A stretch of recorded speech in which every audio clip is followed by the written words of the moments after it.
Hello, everybody, and welcome. We are doing another collaboration. This one is called 2022 Thanksgiving Pie Collaboration.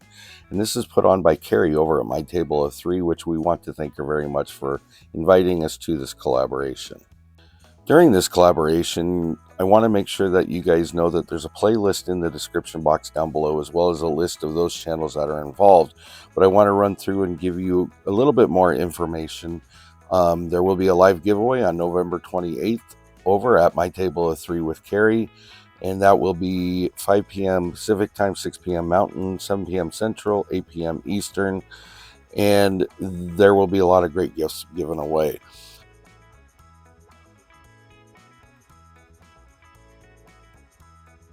Make sure you share and like these videos. Make sure to comment on each one of the videos, because the more that you comment on, the more your chances are for you to win those prizes at the live giveaway.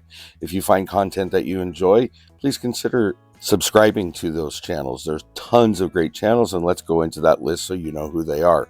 There's My Table of Three, Country Life, Mennonite Farmhouse, Tululu Creates, Freedom Homestead, and Southern Kitchen, Chris and Larry Homestead, Digging for Health, Homesteading with the Zimmermans, Noreen's Kitchen, Parsnips and Parsimony, Cookie Crumb Fun, Pike Creek Farm. Another one by My Table of Three, Fermented Homestead, Biggs Homestead Kitchen, Little Village Homestead, CNC Farms, Mud and Mascara Homestead, Kettle Kitchen, Life with Jamie and the Boys. And don't forget, of course, the live giveaway on the 28th of November on My Table of Three, 5 p.m. Pacific Time, 6 p.m. Mountain Time, 7 p.m. Central, 8 p.m. Eastern. So sit back, and I hope you enjoy this video. So in this recipe, we're doing Dutch Caramel Apple Pie Jam Pie. So in this part of the recipe, because there will be 3 stages, you're going to use apples, 6 to 8, medium to large, depending on what you have, because every apple's different. You're going to go ahead and core them, peel them, and then make sure that they're bite-sized, not overly big, but not too small at the same time. So now what you're going to do is you're going to go and put all of this together for your filling. So you're going to have your apples off to the side. You're going to add your 3/4 of a cup of sugar, 3/4 of a cup of brown sugar. You want that packed. You want 2 tablespoons of butter. You're going to need 4 teaspoons of cornstarch. You're going to use 1 tablespoon of cinnamon, and then you're going to use 1/4 teaspoon of salt. You'll add additionally 1 teaspoon of nutmeg, and then as well you will also add 2 teaspoons of vanilla. One thing that's not on this list is 1/2 cup of apple cider. Now you have all those items together. You're going to put that off to the side, because we will come back to that at a later time. So now what we're going to move into is the crust. So you're going to start off with 2 cups of flour, all-purpose is what I'm using, 3 tablespoons of sugar, 1/4 teaspoon of salt, and then you're also going to use 6 tablespoons of butter. That needs to be cold. You need to get it diced up, and then you need 6 tablespoons of shortening cold as well. So now what you're going to do is you're going to take this, and I got it on fast mode so you could see it, but you're trying to pulse it. You can go 2 to 3 minutes. It's depending on when it's all cut and put together. Then you're going to add 1/3 cup of cold water, and you're going to pulse that until it all comes together into a ball. And then you can go ahead and pull it out of your food processor. And then now what you're going to do is form it into a disc. You're going to put it into some saran wrap, cling film, or in this case I used a 1-gallon Ziploc bag, and I went ahead and put it inside of that. So what you're going to do is you're going to go ahead and get that inside, get all the air out, because you don't want any dryness to happen on it. And you're going to put it in the refrigerator for about an hour. You want to make sure it's chilled and workable. And the one thing I do want to state here is when you bring it out, you will realize after you floured your counter that the dough, when you take it out, is going to be soft to work with. It's not a rough, hard dough. It's very pliable. So you got to be careful with it. It is going to tear. And as you can tell here, I went ahead and rolled it up on my rolling pin, and now I'm laying it back over the pie pan. I'm sliding it down to make sure that it fits inside, and then I'm trimming off the edges about 2 inches around. I'm also going around and folding down the dough, or folding up the dough, however you want to look at it. And my decorative approach was crimping the sides. Pretty easy, pretty standard. So now what I'm going to do is I'm going to blind bake it. So I went ahead and put parchment paper in there. I've got it cut on all 4 sides so it folds a little easier. And then all I did, because now I'm into a new baking season, I went ahead and opened up a new bag of beans that I will then reuse throughout the holiday season for my blind baking process.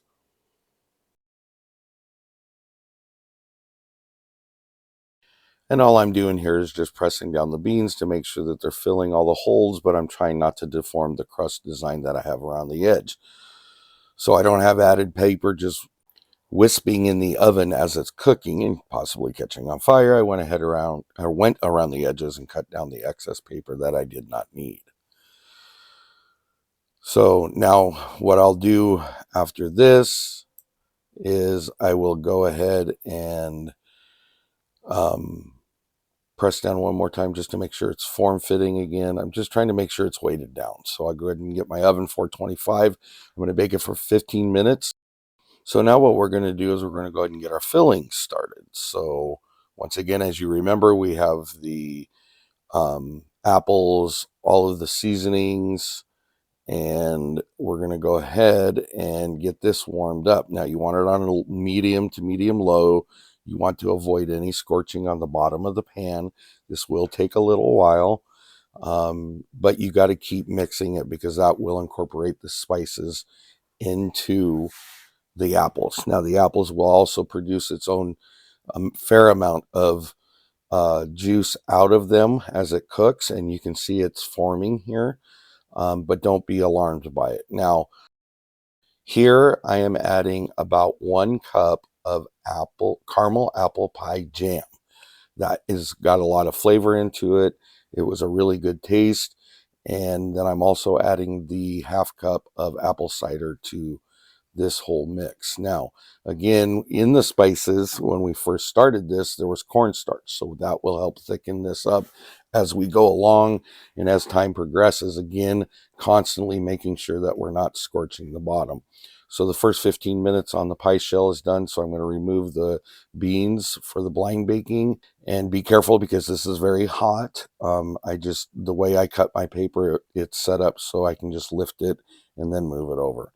Now I'm going to take a fork and I'm going to pierce the bottom and the sides as well. And that's to allow air so that I don't get pillows or pockets inside the dough. And then that creates a hole, which then creates sogginess later on, and we don't want that. So I'm going to go ahead and put that now back in the oven for 15 minutes. You just want to be careful in watching that crust so it's not burning on you.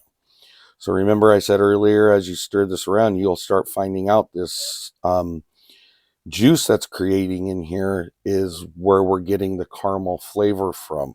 Now, it's not caramel like most of us think caramel apples, but it has a hint of caramel to it because of the brown sugar and because of the jam that's used. So now what we're going to do is we're going to try to make our crumb for the top of the pie. So you're going to use 1 cup of packed brown sugar, 2 cups of oats, and 1 cup of melted butter.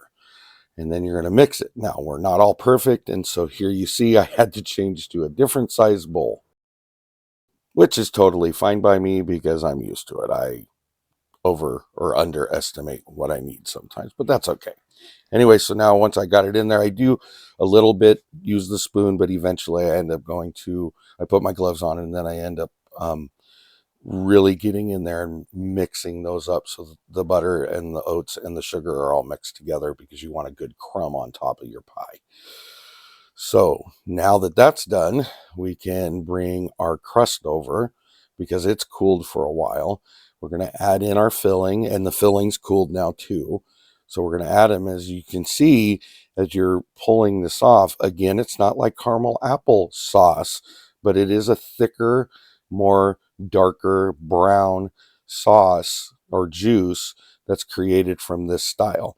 And so We go ahead and do that, get it all shuffled around the side so it's kind of level, and then we go ahead and come in and put in our crumb on top of that, making sure to cover as much as we can without overfilling it, because you don't want it falling off in the baking process. And then once that's done, you're going to go ahead and put this in an oven for 350 degrees for about 30-35 minutes. And as you can tell, this was a wonderful result. Thank you again, Carrie, for inviting us. And I hope everybody is enjoying the collaboration.